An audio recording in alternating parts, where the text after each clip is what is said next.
going into our 14th game that counts. Our guys have done a tremendous job, each day, making each day matter.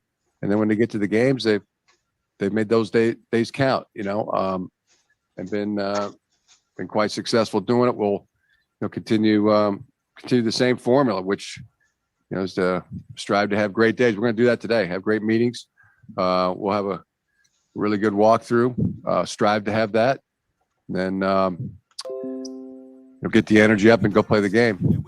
LA and Philly stay jiggy, but on the snake, Miami bringing heat for real. Y'all don't understand. Welcome in to the Mason Blue Review Afternoon Live. I'm Dennis Fithian. That was Jim Harbaugh down in Miami in a joint press conference with Kirby Smart, the head coach from Georgia. Just listened to that for the last hour. So I feel like you'll see, if you're watching, Adam Schnepp, the senior editor of the Maize and Blue Review, and then Jim Scarcelli, who's been on not only Michigan football post games, he's undefeated, but he's been on basketball and a regular here on Thursday. So, guys, it's great to see. I was just saying, I listened to Coach Smart and Jim Harbaugh there for the last hour, and they're so appreciative of everything, and and saying all the right things. Heading into this game, some 30-odd hours, before kickoff, it's making me feel like I'm ready to seize this hour here. Adam, how you doing? Let's talk about tomorrow. I mean, everything we've heard everybody weigh in a million times on this game right here. What's standing out as we get so close to kickoff? Yeah, sure. Hi, Dennis. What stands out to me is, like so many people have said, Georgia's front seven versus Michigan's offensive line and tight ends. I mean, I think for as much as this game could be decided on the edges, it's going to start in the trenches. So that's what sticks out to me. Now, Scar, you've coached a lot over the years, and you get to where, they say the hay's in the barn here. I mean, they're just having a walkthrough. You hear what Jim Harbaugh had to say there, and whenever they watch a movie or whatever else tonight, what's going through the players and coaches' minds as they just get ready to, play the biggest game of their life. Yeah, they're, they had some good preparation, and the party time stuff, all the event fun stuff is kind of winding down, and now you're zeroing in, and, you're getting into the easier practices and just walking through stuff and fine tuning everything, make sure all your adjustments are right. Make sure all those things are prepared. But, Denny, when I look at this game, I just got done looking at some more Georgia. If I'm coaching Michigan's defense, the first thing I'm talking about is stopping their zone. Their zone play is their number one run play, and they do a good job with it. Yeah, they run power, they run jet, they do some other things, but you got to start with zone. And they do a good job coaching it. They have good athletic linemen. And I think we're going to see the best backs as a group. Their backs are the best that I think we've seen. You could take one guy out, and there's still 2-3 more that are really, really good backs. So it doesn't matter which one of them are in there. They make you miss in space. And they're very tough to bring down, even when you do have them boxed in. So, our basic scheme defensively will be sound against zone. We just got to continue to do the things. It's nothing. We're not going to ask our guys to do nothing we haven't done all year. Just play great technique, come off blocks, be gap sound, but zone and tackle those backs. That's where I'm starting if I'm Coach McDonald. Well, it's a great teaser, and coming up in 10 minutes, we'll have you expand on just some more of the finer points about what Georgia's doing, running the ball. James Cook, Zamir White, their first two backs out of the stable there, but as you mentioned, they have more, so we'll get to that and come up and talk about that more in a few minutes. Adam, I wanted to ask you, it's been one of the major stories in the Bowls and certainly here now in the Orange Bowl as well. It's going to be player availability and COVID tests and all this.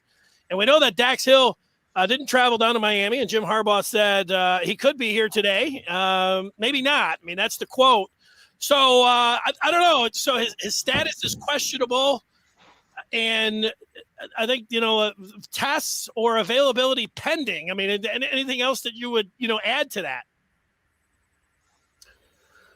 Geez, I think what I would add to that is if he can't go, which he may not, I think Rod Moore is going to step up and take that spot. And I think it's a big loss, of course, to lose Daxton Hill, but we've seen what Rod Moore has done this season. And it's nice to know that there's a capable backup. Georgia's passing game starts with their tight end, Brock Bowers, and they're going to line him up. They're going to put him in line. They're going to line him up wide. They're going to put him in the slot. And so you've got to have a guy who can cover the slot against a bigger guy.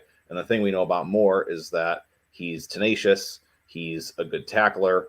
And so I think that you would, of course, like to have Hill there. I don't know exactly what happens missing that whole week of preparation for him. But I do think that Moore is a capable backup who can step in and make plays. Well, Scar, what about the week of preparation? It's kind of a two-pronged question for you. Is it one of the things where, you always talk about next man up? What if, a player sprained his ankle on the first play of the game, had the next man up? Is a little bit of an advantage. Of course, having Daxton Hill in there would be, you can make case he's their, third best defensive player, when you look at Ajabo and you look at Hutchinson. So it would be a huge loss, but knowing that the possibility that he might not play is a little bit of a cushion there with the next man up mentality. And what about not being able to practice all week? I mean, what do you think about all those things? Yeah, he's definitely one of our best football players, especially defending this team where the tight end is such a huge part. I don't know how we were planning on matching up, if it was going to be him, Hawkins. I don't know how, but he's a key guy. And yeah, Moore is a great backup. The big thing is who's the third guy? Who's the guy that goes in if one of those guys go down? And who, because it's going to be a hot game. You're going to rotate some guys in. And, that's the question I have is there's going to be some kid probably going to get reps who hasn't got a ton of reps in crucial times. So that's what I'm looking at. Who's the guy that's going to go in after him? But, I don't know how much he's missed. Did he practice? If he practiced, had some bowl practices in 2 weeks ago, last week, and he's just missing a few prior to, it can be a minimal factor. He knows his adjustments. He's been running around. He's in good shape. So we'll see. I don't know what we have no idea what that is. Is that a COVID deal? We don't know what's going on with it, but it's the next guy up is what I'm concerned with. And he's a great player. Yeah, there's so many unknowns. I mean, I'm assuming that it's COVID because if he had a sprained ankle, I would think that he would have traveled down with the team. I mean, it's just putting two to two together here. And maybe it's not. Maybe it's something else that I'm out of line. And I understand that somebody, would criticize me for that. If there was something where you had symptoms, there have been enough people. That's also such a wide range. You can have very mild symptoms where, you think, it's going to be all right. Whatever happens, as long as you get the two tests. But, you talk to some other people that, the symptoms, they've had some and how things can linger and everything else. I guess if we see him out there on the field that, he's, feeling 100% and, that he's had negative tests or anything else. I mean, it's not like they're going to push him in that standpoint. I mean, that's the last thing that at least I'm just thinking out loud, Adam. Anything else you can add to this situation with Hill and maybe that, there'd be some other player. I mean, he's just hoping crossing your fingers with everyone that you get to tomorrow and, they just kick this thing off and that, everybody's going to be available for both sides. Absolutely. Yeah. One thing I was just thinking about, he may not be there in person. And to your point, we really don't know where he's at physically, like how he is physically feeling right now. But we do know with the iPads that they have, he should at least be well briefed on the game plan. He's got all the film that he needs access to. So as far as the mental reps, not being there in person, you can still take care of that stuff back in Ann Arbor. So the big question is just physically, where is he at? All right, Adam, you've seen Scar's going to stay on. We're going to break down all these different things. We're going to start with the zone run there from Georgia. But I've got two things. The last thing is going to be about the basketball game tonight. But, you've seen a million games. You've never seen one quite with for this magnitude with Michigan, certainly not in a college football playoff. How do you think it plays out? What kind of shot do you give the Wolverines tomorrow against the Bulldogs? Yeah, this has been so fun to cover. I think Michigan has a great shot. I think it was Aiden Hutchinson who said yesterday that Michigan has to stop the run on first and second down, and then they can pin their ears back and rush the passer on third down. And I know that's overly simplifying this game, but I think on that side of the ball, that's what's important. If they're, like Jim was saying, if they're gap sound and if they can stop the run on first and second down, I think they fare very well against Georgia's offense, Michigan's defense, that is. As far as Michigan's offense goes, yes, this is a very tough Georgia defense to play against. But the offensive line, the tight ends have just gotten better and better and better as the year goes on. You got to love that Blake Corum is healthy again. So you've got the two-headed beast there at running back with Donovan Edwards really being a third. Sort of like Georgia's running backs room, right? You've got multiple guys you can give carries to and do different things with. I think Michigan has a real shot tomorrow night. And I guess I'll go so far as to predict that they win. I love you just saying tomorrow night. It's like, wait a second, the game is tomorrow. You're right. Scar, we're going to talk all about it. The final question, I'm going to take you a little bit north there of Miami to Orlando. Sure. And, it's still basketball season. The team hasn't played in a long time. One of those games was canceled back on the 21st. Purdue, Fort Wayne, I think it was, yes. That Michigan didn't get a chance to play. But, they need a victory is the long and short of it. And they need to get ready because after this, you get into the new year, the schedule is very daunting. And in fact, if you include this one, which is a road game, and I don't think the Knights are any cakewalk, these next 5 games could be very telling here for Juwan Howard and company. What do you think about tonight? Yeah, I think it's a tough game. I think, like you said, this could be very telling.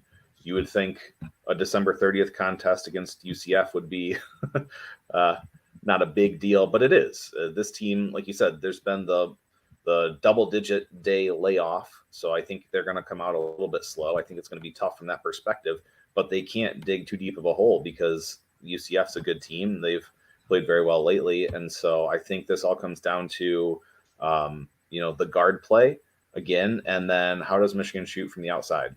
It's been a little bit of a roller coaster of a season there, and if they can get it going here, then I like their chances against UCF, and it matters a whole lot because, like you said, once the calendar flips, it's Big Ten season, and they have some very tough games in the beginning of the month. All right, great stuff.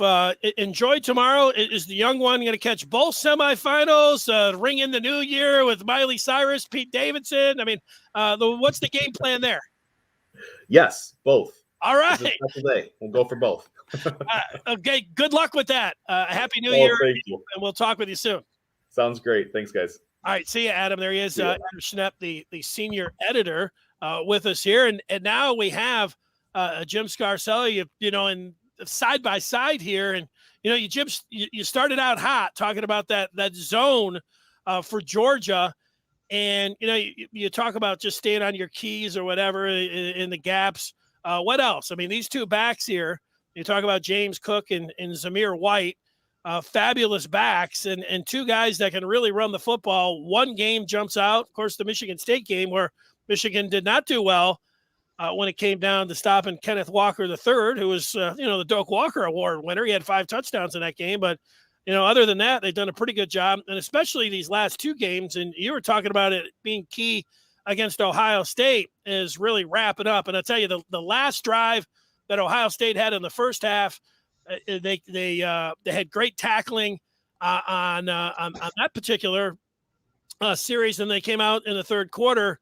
And they also had, I think Josh Ross came out, filled the hole, had great tackling. So what else plays into it when you're talking about the zone that the Dogs are going to throw out there when they're trying to run the ball at Michigan tomorrow? Denny, every team has their the good teams. Good football teams will have their best stuff. Wisconsin, it's power, it's zone, and everybody has their stuff. And when you come in, and I remember Coach McCartney and Coach Muller, it was always the same thing. We are going to take away their best stuff. We're going to start with that. We're going to take away their best stuff. So, yeah, the zone that's their foundation play. I guarantee you the first play Georgia puts in with their freshmen is zone. And they block it well. The backs know how to read it, but we know how to defend the damn play. We run it. We run zone. So I'm watching some of their games, and some of these teams are just stupid how they're lining up. They're not sound, and their players don't play gap sound. Michigan is going to line up. We're going to line up properly, and our players are going to have a hell of a lot more discipline than some of these teams I've been watching. So I feel really comfortable and confident that our guys will know how to stop it. And then you got to start. Then their next best play is power. We run power where we pull guards, we pull our center, we block down and kick out. You're familiar with that play. I know our listeners understand power. That is a Jim Harbaugh foundation play. That's probably their second best play, and they run it from different formations. Different people will pull. Our guys will know how to defend it because we see it. And but they're always, even when you slow down those plays or you think you stop them, they're always going to keep back and running them, just like Michigan. It's because it's what we are. It's what we do. So they're never going to stop running those plays if you slow them down. But we got to know that's where your mindset is always going to start with on first down, like Hutchinson talks about. And then obviously, if we can get them into 3rd and 5, 3rd and 6, and then it gets back to this kid's ability to run. Those are the things I'm thinking about. Once we get them into those positions, those passing situations, we got to be really smart with our rush lanes. Our contain guys got to be good and know, because when you come underneath the tackle like Hutchinson and does at times, taking an inside shot, this kid is going to make you pay. He's going to make us pay if we take inside goes on their tackles. So we got to pick and choose them. He's got to be Hutchinson's got to be real smart, picking and choosing when to take an inside go on putting pressure on this kid. But again, I keep watching. I feel confident. I know what their best stuff is, and then they got some stuff in their hat too. They got jet. They'll give the ball to anybody on jet sweep. They'll give it to 19, the tight end on jet sweep. So that's a big play for them. What about the tight end a little bit more? Bowers here, he leads them in receptions, yards, touchdowns. And I heard Mike McDonald a little bit earlier in the week talking about the challenge of, them scheming it up, whether, to get the matchup that they want. And now we don't know when it comes down to the safety position, but, does Michigan try to just have one player on him, or are they passing him off? Would they like their matchup if a corner had to go on Bowers? He's 6'4". What's Georgia want? What kind of matchup? They probably want him on a linebacker, right? But what's Michigan going to do to try to stay in at least an even matchup when it comes down to Bowers, the all SEC tight end? You think? Yeah, it'll depend on what coverage we're in. We'll have different coverages at different times, and it could be a different player depending on the coverage, depending on the formation. But I would have thought in general, Michigan would probably like to have a safety on him. I don't know if a linebacker is a good. The kid's a problem, man. This is just like Denny. This is just like basketball. 1-on-1, you look for the mismatch. You look for the screen, and you get the change, and you get the mismatch. And this kid's he's 6'5", 6'6", and he's big and he's athletic. And he's always open if a 6 foot safety's covering him. So, who we have on him, I think, will depend on which scheme we have at that time. And we're not going to have the same scheme every formation, every down. It could be different players in zone and man. It could be different players. So everybody will have to be right, have to be smart. And let's just get lined up properly, get the right guy on him, and make him throw a good pass. All right. I do have some audio I wanted you to listen to. It's more about the other side of the ball. We'll get to that. I see we have some feedback coming in. Antoine, who gets in on when Scar's on, he's always coming in. He thinks Michigan should try to get on the board by being aggressive offensively. If they can score first, that will enable Aiden and the boys to do their best when it comes to the zone blocking scheme. The linemen must be line discipline, try to keep a free hand and wall off the defensive lineman into the runner and be aware of the cutback. What do you think? He's right about defending zone. I mean, you got to be they're going to try to knock you off the ball. So the first thing is you got to play at the line of scrimmage. Again, it gets back to 15 and 58. You heard me pound that all day long, all year long. I think we're going to see some from Michigan. That's Chris Hinton and Mozzie Smith. All right. Yeah, and I think we're going to see. I think we're going to see the 3 down front like we had against Iowa, like we ran against Wisconsin. We've run it a few times this year.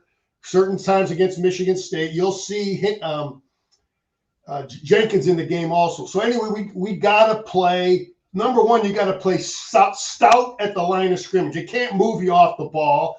And then you got to occupy the way you defend zone, Denny, is their two offensive linemen are going to try to block our nose and linebacker.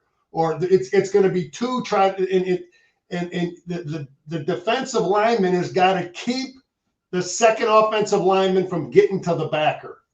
You got to force 2 to stick on you and block you. That's how you defend zone, is you keep and you try to force 2 offensive players to stick on you, stay on you where they can't come off. Iowa runs the zone as good as anybody in the country, and we stuck it up their backside. So we know how to defend zone. But Antoine's right about defending it. And as far as being aggressive offensively, he talked about, I think we just need to be smart and do what we've done. The defense is going to dictate how aggressive we are.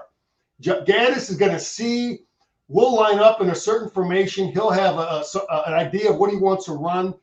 Gaddis will see what George is doing, and then he'll call the plays accordingly. So a lot of our aggressiveness or conservativeness will be based on, what's Georgia doing to defend these formations. Good stuff. Brown asking if Bowers is that tall. He says he doesn't think so. Well, he's listed at 6'4", so that's what he's listed at. So what are we going to? He says he looks every bit of 6'4". You watch Georgia play. So I don't know. Brown, we'll get a tape measure out on him, see if there's any. He likes your idea of talking about the down 394 with Chris Jenkins being in there as well. All right, we have 2. I've got Cade McNamara talking, then I've got Gary Danielson talking about Cade McNamara. Let me take you over to the offensive side of the ball. You can always go back to the defensive side as well. And if you're out there watching, you've got a question, you have a comment, go ahead and put it up there. We'll put it on the screen. And Jim Scarcelli will talk about it and your point there. Here's Cade McNamara via MGO Blue TV. Talking yesterday about the college football playoff. Here's McNamara. I think it's really just the way we've prepared so far. I think this team, I feel like maybe at the end of the season, maybe some guys are starting to look on the other side of the fence as to next year or whatever. But I think every single one of these guys has truly cherished the last moments that, this team has had. This team will never be the same after this. We only get, 1 year. And I think we all know this is a special group. All right, Scar, they're dialed in. Cade McNamara, he's the leader of this team. The one thing, we talk a lot about J.J. McCarthy, but it certainly seems like the offensive line, the offensive players here, they have rallied around, and, they do look to Cade McNamara. They talk an awful lot about 12 and his leadership, and, he has sounded like that leader here in Orange Bowl preparation. Yeah, I just I love what I hear these players saying. I coached a long time, and I used to let my players interview with the media. I thought it was important, and I knew that we were really getting the message across as coaches when I started to hear our players pound and repeat the same things that we were reinforcing as coaches. So when I hear Michigan's players to a man, all talk about team, all talk about the next guy, all talk about how humble they are in all the things that the Michigan coaching staff should be real proud of, because they are saying the things that their coaches are pounding into them. So, McNamara, I just think the kid is so humble and he's confident. He's the last kind of guy I want to go against because he's so damn smart. And I just like the humbleness I hear from all of them. nobody takes any more credit than the next guy, and that all starts with the leader, and it's spread out through the assistant coaches, and that's the whole mentality in that whole Schembeckler Hall, man. Team. Here's a guy that played in the Big Ten and played for the Lions. The quarterback, Gary Danielson, he calls a lot of SEC games, and he was on Sirius XM radio this week, and he was asked about Cade McNamara and what he likes about the Michigan signal caller. McNamara is able to kind of be a Harbaugh-type quarterback. Nothing really look at it like, what does he have? What does he have? But his players love him. He plays tough. He gets rid of the ball, doesn't get sacked a lot. He plays a good style for what Harbaugh is looking for. Well, there's Gary Danielson, and you know what? You forget about some of those things, but he has protected the ball well, and he doesn't take a lot of sacks. I mean, in a lot of the games, you look at his stat line, you're saying, hey, there's not a lot of completions. There's not a lot of attempts there, but Michigan played the game a certain way. But that part about not taking sacks and getting rid of the ball, that's one of those things that McNamara has been really good at this year. Yeah, I don't know what the hell a Harbaugh quarterback means. Okay, if it means winning a Big Ten championship finally, we'll take it. If it means playing smart and not turning the ball over, we'll take it. If it means getting your team in the right play, but we'll take that, because we haven't always had those kind of quarterbacks that are putting us in the right play or making the smart pass. So maybe Jim has finally got the kind of guy that he wants. But hey, if he just keep doing what he's been doing, and I think that was a compliment that he was giving Cade McNamara and Coach Harbaugh. I think he was actually talking about when Harbaugh was a player. I mean, now as a coach, he's got a Harbaugh type quarterback, but maybe he meant as Harbaugh as a player. That's out there. I don't know. Certainly the talent, but maybe Harbaugh is a quarterback. He, I don't know. How would you, a gamer? That's what I would say. Tough as nails in a gamer. I mean, just give him a straight arm to win the game. I think maybe that's what Danielson was talking about. I mean, you see any of the similarities there? Hey, yeah, I played. Jim was 1 year behind me, so we played. I had him as our quarterback 2 years, and he was smart. Jim didn't turn the ball over very much. He was athletic as hell and tough. Jim was a lot more like McCarthy athletically. He could avoid the rush, and he was athletic. And Jim had the respect of his teammates from a toughness standpoint. A lot of quarterbacks, the Bo made him wear the red jersey, the pink jersey in practice, Yeah. A lot of guys didn't like wearing it. I never forget, there was a scrimmage one time. We had a scrimmage, and I remember the coaches and they were going at it with Harbaugh and some of these guys. And this is at the stadium, a spring scrimmage, and next thing I know, Harbaugh took his jersey off, the pink jersey off. I said, okay. They're taking the jersey off the guy. And apparently Jim didn't want to wear the jersey and say, we're going to scrimmage and, let the guy get hit.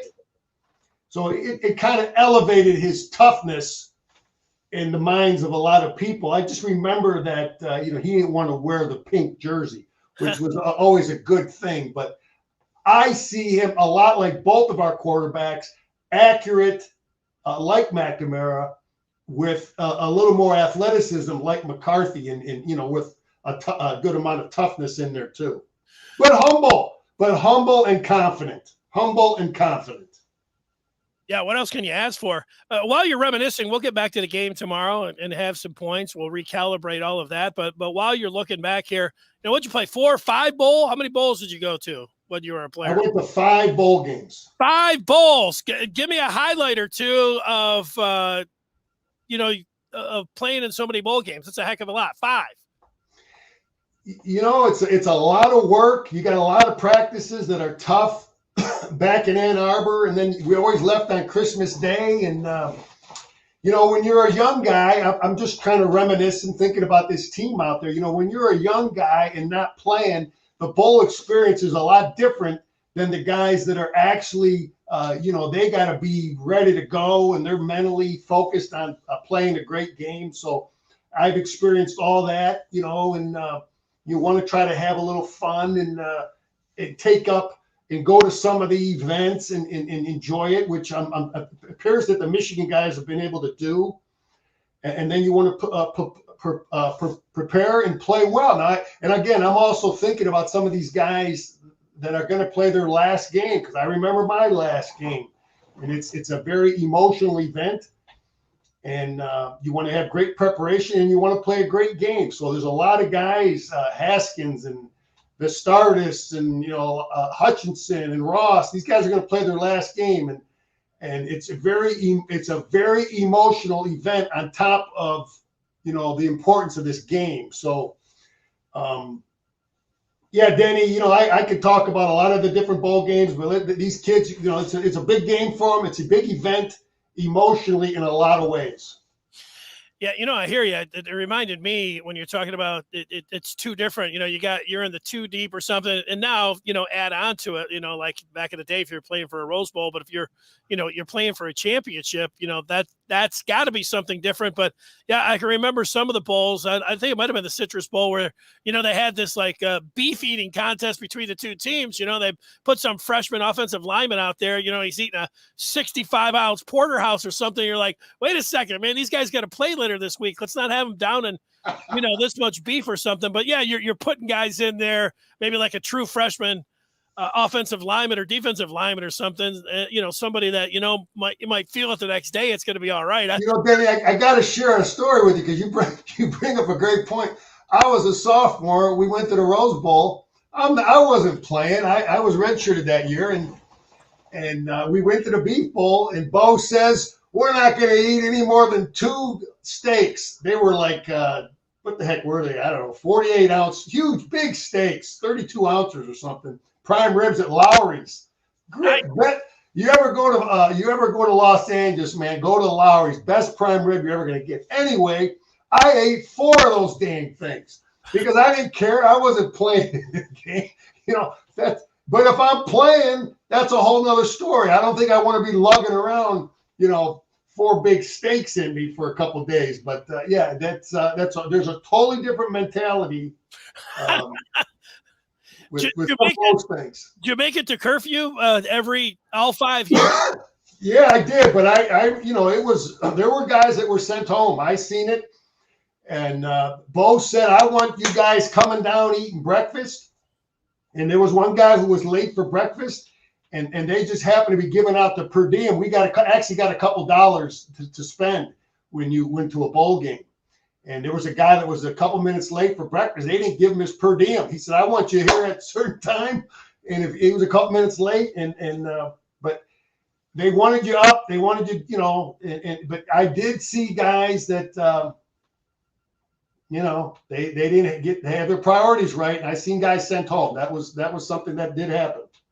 All right, before we get to some more Orange Bowl talk and some other things that you wanted to talk about to highlight as we, get closer and closer to kickoff, which is awesome, which is tomorrow, I did want to get to the Michigan recruiting spotlight, and I have some audio for you here. Now, Michigan, they had a class that was ranked in the top 10. They've got the late signing period now for 22. They're still in on some players, and I found out yesterday that they're still recruiting a running back. They liked a running back that ultimately decided to go to Ohio State to play linebacker. And I've got some audio here, and it comes from a recruiting editor, Brandon Justice. This is a target for this year at running back in the late signing period, which is Wednesday, February the 2nd. Here's Brandon Justice talking about Andrew Paul, running back out of Texas. Well, Tranum comes along, the transfer portal. Everyone, including them, seems to believe they're going to land him until that final hour. And then now they have to shift everything around. And, a la, here comes Paul. So that's where the Paul offer came in. And like I said, like the film, I think he's a kid Michigan prioritizes going into signing day along with Connerly. He's nowhere near as important as Connerly, but I do think he is a nice complement to C.J. Stokes. And I think that's a nice running back class. You're not getting this super lofty expectation running back class. Hardly do you see those as much anymore anyway. But I do think that those two are going to fit well. If Paul ends up at Michigan, I think those two would fit well in Ann Arbor. I think it would be a nice addition to the running back room. There you go. And the Connerly that Justice was talking about is Josh Connerly, who's a tackle out of Washington. If people didn't know, most people that follow Michigan recruiting know exactly who he's talking about there. So an additional running back to keep an eye on, at least to February 2nd. All right, back here to the eve of the Orange Bowl. We talked about offense, talked about defense. What else are you thinking about here as we get closer to kickoff? Game plan's in. They're going through the walkthrough.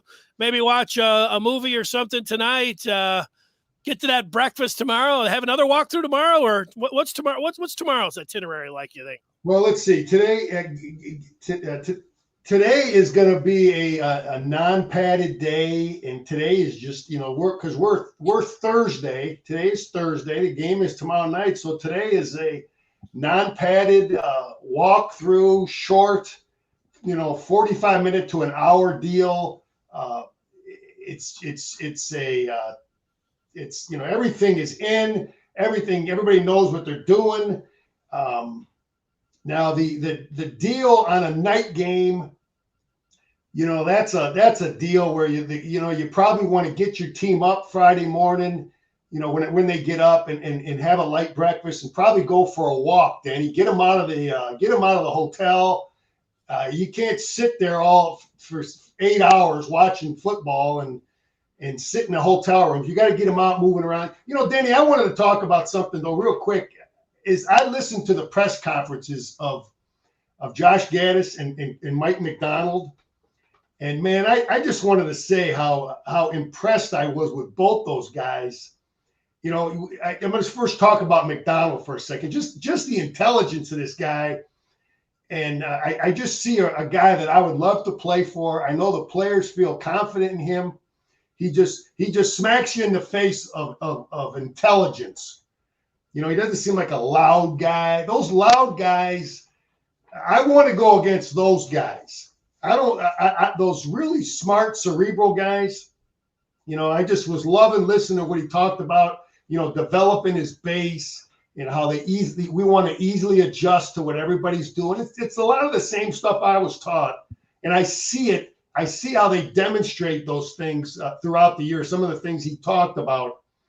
And, he talked about number 19. He talked about knowing every single thing that they want to do with number 19 and how every single alignment, every down and distance of where number 19 is, how it matters. And it's how we got to know all those things. We can't make a mental mistake knowing what every formation, every alignment means for number 19 or everybody else on that team. But I was just really impressed with him as an intelligent presenter of defense.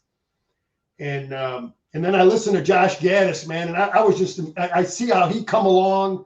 Give me one thing for people that are watching and listening. 19 is Brock Bowers, the tight end. That's for people that don't know. You say, who's this 19 that Scar's talking about? That's Bowers. He's got, Michigan's going to have their hands full. And so now go over to Gaddis and what you heard from the Broyles Award winner, given to the top assistant, the highest honor you can get as an assistant college football coach. What'd you think of Gaddis and what he had?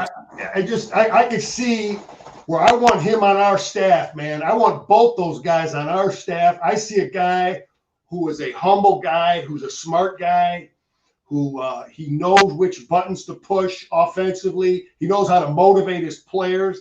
I see a guy that could go into a living room and recruit. Both those guys, I see that. And he gave a lot of credit to Coach Harbaugh for hanging in there with him. Because, a lot of people were beating up that Michigan offense the last couple of years. And they were blaming Harbaugh, blaming Gaddis. And I think that, Jim had faith in him. He said, look, we're going to have a physicalness to us. We're going to have a speed and space element to us. And that's what Michigan has. They've evolved offensively to have the physical Stanford stuff. to have the speed and space that he did at Alabama, and find a good marriage for it. And it's tough to defend. And he's gotten better as a coach. He gave a lot of credit to he says the right things, man. He gives credit to all his players, the coach who had faith in him, and he understands his offense, his weapons. I just like what I heard him say. I think I got to believe both those guys are going to be a pro or head coach material pretty soon with just the things they had to say. They're good in front of a microphone, and I know they're damn good coaches. Yeah, I think it's a great point when you talk about the marriage of philosophies there. I remember when Josh Gaddis was coming in, I asked him specifically because most people saw this is Jim Harbaugh's offense. Jim Harbaugh's calling all the shots, and I asked him that question specifically, and he said, look, he told me as a man that I'm going to be involved here and I'm going to be calling the shots. Now, that was his first year, but as you're going along, I mean, it's not Josh Gaddis isn't calling every single play. I mean, it is a team effort. And then on game day, Scar, if it's coming down to a fourth and a foot, the first series, Michigan's on their own 45 and it's fourth and a foot. I think they'll go for it, but I think, Harbaugh's probably giving them the hey, let's go for it. Or he said, hey, Josh, you want to go for it here? I mean, if you ask the offensive coordinator, maybe he wants to go for it every time. Ultimately, I think the coach is going to have to come up with that decision. And I just wonder when it comes to some of the trick plays that they have when it came to the double pass that Donovan Edwards had, was that something that Gaddis was like, okay, this is what we're seeing here. Does Jim relay that in? And same thing when, they're coming down to those fourth down calls. You do, because sometimes Jim is going to probably have a little bit more of his fingerprints, whether it's on a game plan or during a game. Those two guys have to really work in concert. It's the same thing on the defensive side, but, knowing Harbaugh as a quarterback and an offensive guy here, I mean, those two have to, have some camaraderie and have to have a feel for one another in a game. Yeah, that relationship is we don't know, Danny, to answer. We don't know exactly how much influence Coach Harbaugh mandated to the physicalness, or we don't know. Whatever it is, we're seeing that it appears that they work together well. They don't care who gets the credit. Jim is quick to mention Josh Gaddis as the guy who's calling the plays, and it's working. It's working well. But yeah, when I was a head coach, I would just be the guy to tell my offensive coordinator, okay, we're going to go for it. That was, and it was his job. I never called a play as a head coach. I let my offensive guys do it. And everybody has a different philosophy. There's no right or wrong way to do it. But anytime you give a guy ownership, he's gonna fight a little harder for you. So if you let him call the plays like Coach Harbaugh's doing, you just can't give him all the crummy stuff when you delegate. You got to give a guy some good stuff too. So I just thought I just was liking what I was hearing from both of them. I feel Gaddis has got he's got tricks. They're gonna Georgia's. Another thing about this game, Denny. Another thing I want to talk about. We have our best stuff that we run. Okay, and Georgia's going to look there and say, okay, we got to stop their power. We got to stop their zone. They like to run their isolation with the tight ends that lead through. They like to run their revert. Okay, we got our best stuff, and they got their best stuff. And it's really going to be who can stop each other's best stuff without compromising the ability to defend all these other things. You don't want to overcommit. We don't want to have to overcommit people to stop their zone play. We should be able to do it with our base stuff where we can still, play pass good, play jet, play screens, play other plays without having to overcommit to stopping someone's best stuff. As an offensive coach, when you got a defense that has to overcommit to stop your best stuff, that's when you got them. Because now you can do your other things when they're overcommitting and not playing sound defense to stop your best stuff. So that's going to be something too, looking at this game is can which team can stop each other's best stuff within the framework of their basic defense. I like it. Before you get to another point, there's a couple questions in here. There's a Venice Blue thinks that he would double Bauer's inside-out coverage on passing downs, make them hold the ball, make him go somewhere else. He says just having Dax be a shadow is not going to work because he doesn't think Dax is great in coverage. Also wants to bring 6 more than they usually do against Georgia. The quarterback doesn't do good with pressure from what he's seen on tape. Any thoughts there? Yeah, Michigan has not really doubled people philosophically. I haven't seen it from them at all. They'll we'll have a safety over the top. We'll play with man coverage and play safeties and maybe cheat more towards certain players. But yeah, that's a lot to commit. See, that's exactly the point I'm trying to make. Is we don't want to have to stop this Bowers kid by overcommitting and taking away from, because you still have to defend the run. You still got to defend that team's basic stuff. And if you overcommit to stopping a certain player, that's when they got you. So we got to pick and choose how we defend this guy, maybe with a safety over the top. Bracket coverages out of zones. There's a lot of ways to do it where you don't compromise, your ability to stop their basic. We don't want them to just hand the ball off to a running back, period.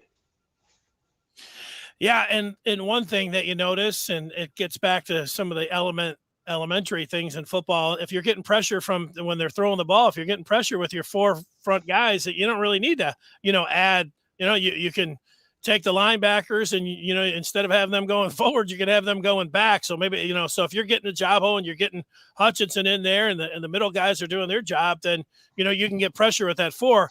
That's really going to help you out. Specific question for you, Scar. It says, can you ask Scar if Michigan should rebrand Michigan into the school of the trench and try to outmuscle the Big Ten since they don't play big boy football anymore? I think he's talking about the rest of the Big Ten. And he thinks Dak should be able to cover the tight end, adding that he should be able to cover him dancing without the extremely accurate quarterback. Bennett's not that accurate.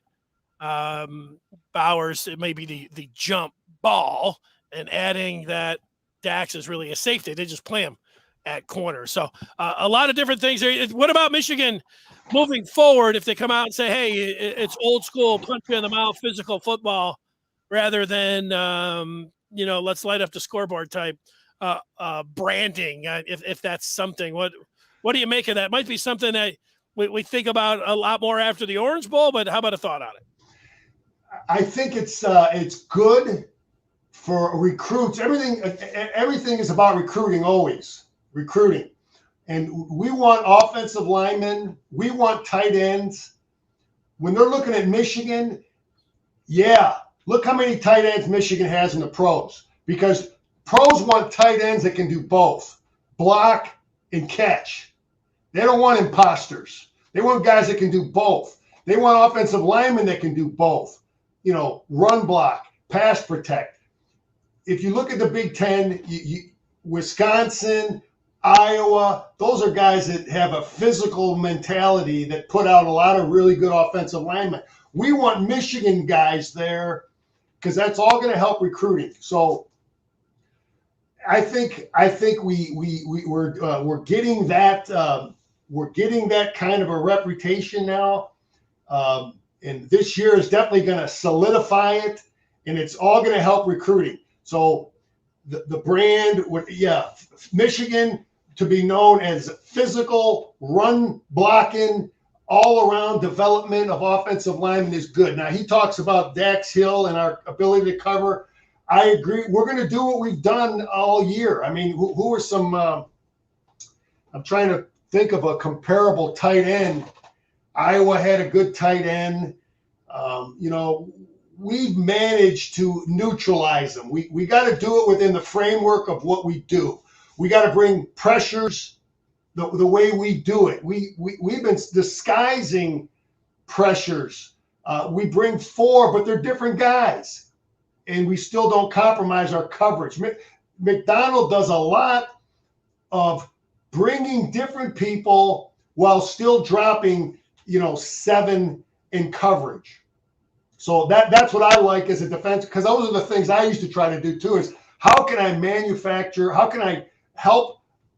You can't just line up in your 4-man rush and let them, sometimes you can have success cutting them loose, let your 4 D linemen go and then drop everybody else. But a lot of times you help those D linemen by faking with the linebacker blitz, or bringing the linebacker blitz and dropping a defensive end, or bringing a safety and dropping a nose guard, which we've done. And those things all put an offensive protection and conflict. And that's what I like about McDonald, is he's messing with the minds of the offensive protection without compromising our ability to cover and not put, it's kind of the opposite of what Don Brown would do. He brought pressure. And a lot of times the secondary were the guys that caught the brunt of the responsibility.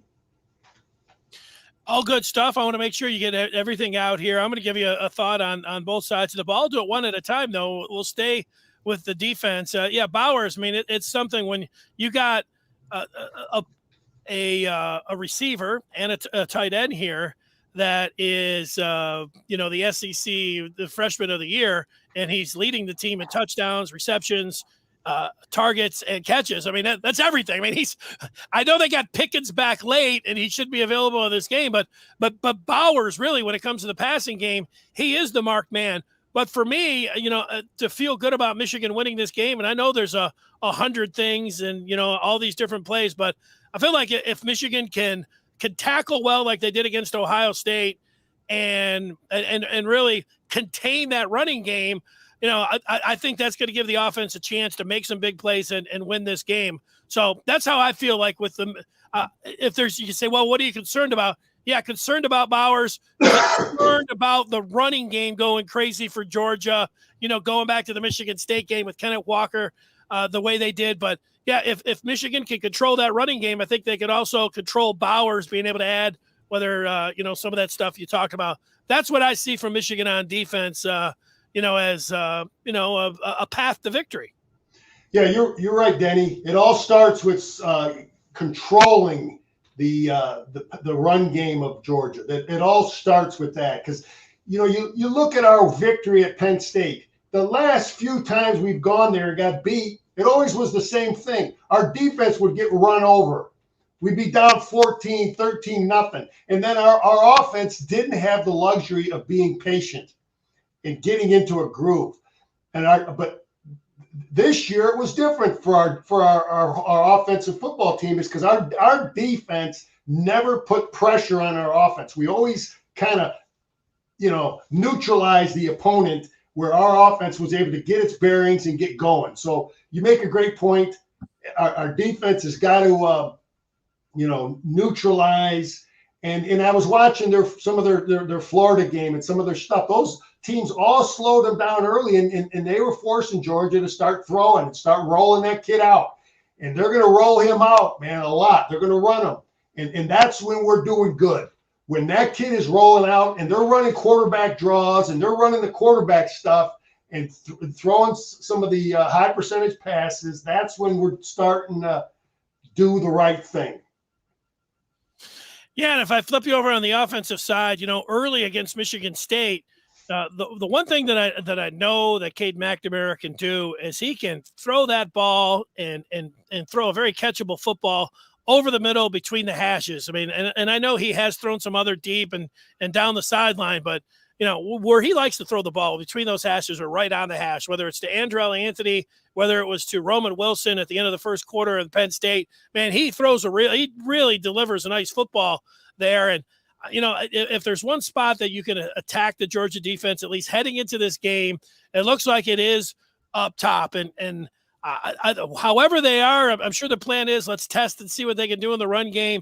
But if they've got enough receivers and McNamara can do enough things, whether it is Roman Wilson, whether it is Anthony, whether it is Cornelius Johnson, they now have 2 tight ends that they can feature that either of these guys can catch the ball and do things with some yak, with some yards after the catch here, with what we've seen from Schoolmaker, who's got arms as big as you, Scar, and then all runs like I know everybody's talking about Bowers, but you know what? All could be playing on Sundays, and he might end up going there this year. We saw that play he had against the man-to-man coverage for the 47-yarder against Penn State. I'm saying all that. I think that Michigan, the sneaky attack, even though you dance with the girl that brought you or whatever you want to say, you don't change your identity. If the other team's weakness is in that secondary, Michigan's just waiting for their chance, whatever it is, to get that ball. And I like, all those guys that I mentioned, I'd like to see all those guys get chances to make plays down the field because all seem very capable. Denny, I can't believe I'm negligent in voicing it, and you hit it, and it's something that is smacking you right in the face. We got 2 damn good tight ends too, man. Okay, and our guys can both block, and our guys are a problem for their secondary the same way. I guarantee you, our tight end coach and our core it was hammering it all week, all these last couple weeks about Bowers. Well, we got alls. We got Shoemaker. We got 2 damn good tight ends too. The hell with this kid. He don't even block. Okay, our guys are going to be a problem for their secondary too.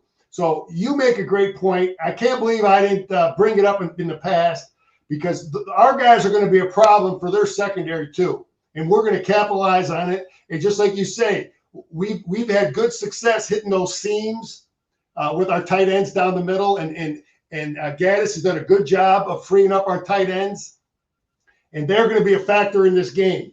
And maybe our tight ends are going to outplay their guys. It gets back to that same thing Schembechler used to say.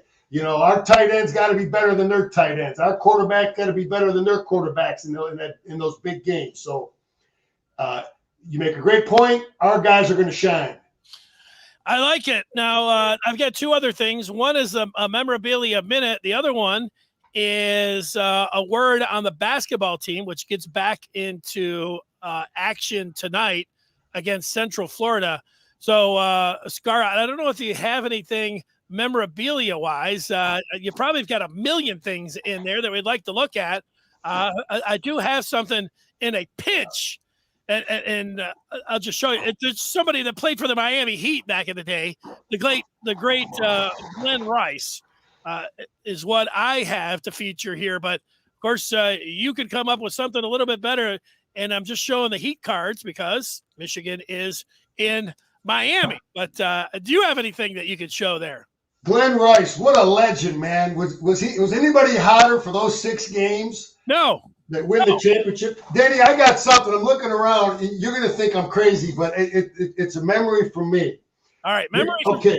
I got a big old jar of peppercini peppers. Can you see that? Yeah, I can see them perfectly. Right. Are you gonna put that in a slow cooker with some? No. Here, I eat the heck out of them, Danny. I got that vowel at the end of my name. We like our Italian. We like our peppercini peppers. So anyway, here's why would I bring those dang peppercini peppers out here for a memorable minute? When Bo Schembechler came to my house on my recruiting trip, my mom made a big plate of spaghetti. We had spaghetti and meatballs. All right. And I never forget how many peppers Coach Schembechler ate with our spaghetti and meatballs. I mean, I could eat a lot of them at a sitting, and Bo was hanging right there with me and my dad eating spaghetti and meatballs and peppercini peppers. So I eat the heck out of them. I thought it would be, I didn't even think about it till I'm looking around my room, and I just happen to have a jar of peppercini peppers there. But Coach Schembechler loved them, and he ate a stack of them. So that's my memorable minute about Coach Schembechler and peppercini peppers. Oh, well, I'm with it. You know what? Maybe you cook up some spaghetti and with a side of peppercini for tomorrow. I was going to put a big bowl of oranges up here. My wife ordered some of these up. There's this one that's the ugliest orange you could ever see, but It is it's so good. Samoan or something. And then she's got some like tangerines. You can sit there, you can eat them like candy. But it was going to look good here. I'm going to have to work on that orange bowl for tomorrow. And we do have the Glenn Rice card for you. And you're right. He set the record of most points scored in an NCAA tournament. So that's good for the memorabilia minute here. So let's ask you about the basketball team. They haven't played in a long time here. Scar, it's been a minute. Southern Utah was the game. We did a post game, and they were supposed to play back on the 21st. But here we are on December 30th. So it's been a long time. They've got a 5-game stretch that's daunting for them. After they go down to Orlando, they've got to go to Rutgers. This is in the new year on the 4th. And then it's Michigan State and Purdue in back-to-back games at Chrysler before going to Illinois. That's their next 5 games. They've got to win 3 of those games, at least the way I'm looking at it. I mean, how do you feel about the basketball team? They've had a lot of chance and a lot of opportunity to practice here to get ready for this game tonight. Hey, UCF is good. I saw them play this year. They got good players, man. I've been to a game there on that campus. They get good fan support. They got a good coach, Johnny Dawkins, the old Duke guy. He's their coach, and this is gonna be a challenge for us going on the road. UCF. We've been down there for a couple days. We got to go to Magic and the Magic practice and watch old Franz and Mo and Ziggy. And maybe some of that Franz 38 points the other night will rub off on some of our shooters. But this will be a tough game. No question. They're good. And Adam says it. Let's make shots, man. Let's pull this whole thing together. Let's try to have that confidence that we had at Nebraska a couple weeks back. But this is going to be a tough task for our guys tonight on the road in playing at UCF. All right, Scar, I got a surprise for you. This is called an audio surprise. Tell me who this is. I didn't get my turn yet. I'm going to break this time. I'm going to let you hear that one more time. Who is the mystery audio man? I didn't get my turn yet. I'm going to break this time. Denny.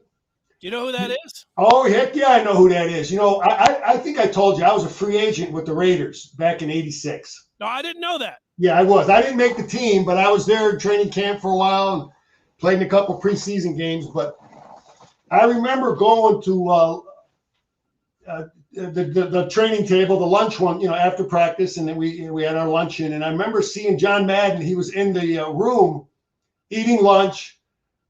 He was already working in broadcasting. This was 1986. He had retired, I guess, maybe 78, 7, something like that. But anyway, I remember seeing him. And he was 20 feet from me eating lunch. And, I didn't speak to him, but he was there. I was in the room with him, and I loved him. I loved hearing him, I loved hearing him talk as doing a game, because you learned from the guy, man. He was funny, and you learned from him. And I just loved listening to him. And I remember his son was doing something down there. I remember his son was and I just heard his son speaking, and I think they were playing college football. One of them, I think, was in the Ivy League. But I remember those guys were working down there, working out in the weight room, his kids. But I do remember seeing him, and I just think the guy's the best because he was funny, he was entertaining, and we learned from him, man. He explained things. Coach Harbaugh was right, how he made things seem that were difficult. And so much of coaching is that you take difficult things and make them really simple so everybody can understand it. That's right. That was John Madden. So you got it right. The former broadcaster who passed away this week. And you know what? What you'll remember about this year is that after the Michigan-Ohio State game, John Madden sent Jim Harbaugh a text and said that was the best blocking he had ever seen from an offensive line, and that that John's grandson, Jesse, is a freshman quarterback at Michigan, number 18, who is down there in the Orange Bowl dressed for the Wolverines. So there it is. I mean, the maize and blue flavor when it comes for John Madden and his grandson And, listening to the interviews over the last a couple days since he passed, one of the points that was made is that, John Madden went out on top. He did that last Super Bowl. It was a great Super Bowl. The Cardinals and the Steelers, where Antonio Holmes caught that great pass from Ben Roethlisberger when, the series before Larry Fitzgerald went down there, it looked like the Cardinals were going to win it with Kurt Warner and all that, but he went out on top. And he said the reason was not that he, thought that he was losing anything broadcasting, but he had missed time with his kids, being able to go to the different football games and everything else. Even though he contacted them all and did the best that he could there, he was able to, stay and have a good relationship with his kids. But he wanted to make sure with his grandchildren that he could get to some of that T-ball stuff and Pop Warner football games. And, here it is with Jesse, a freshman quarterback at Michigan, kind of bringing it all back here to the Wolverines and the Orange Bowl, who's down there in Miami there, Jesse Madden. Yeah, that's a great thing that the kid picked Michigan. I don't. I imagine he's a walk-on, and I hate to even use that term, but he's on the team. He's a football player, and he values great education. He wanted to play with a great coach and a great program, and that says a lot about Michigan that he's here with us. And John Madden's a legend, man. Everybody loved him. The guy was just great to listen to, man. Scar, you want to dance? You got a prediction score-wise? I picked Michigan in this one, 24-20. You don't have to give a score. I said 27-23. I think it's going to be a grind to score, and Michigan's going to find a way. Michigan players are going to make more plays. We're going to make more catches. Our tight end's going to play better than their tight ends. Our quarterback's going to play better than their quarterback. As good as their running backs are, our running backs are going to outplay them. We're going to out-team them. We're going to out-fight them. Michigan, man, we're going to get the Big Ten rolling. We're 2-0 now. The Gophers look tough the other night, playing physical, and Maryland looked tough. They won in New York, so we're looking good. Good stuff, Scar. Thanks. We'll talk to you after the basketball game tonight. I'll be around. All right. Yes. All right. For Jim Scarcelli, I'm Dennis Fithian. Thanks for watching. I'm thinking I'm a school me something hot in this South Summer rain game melting pot. Hottest club.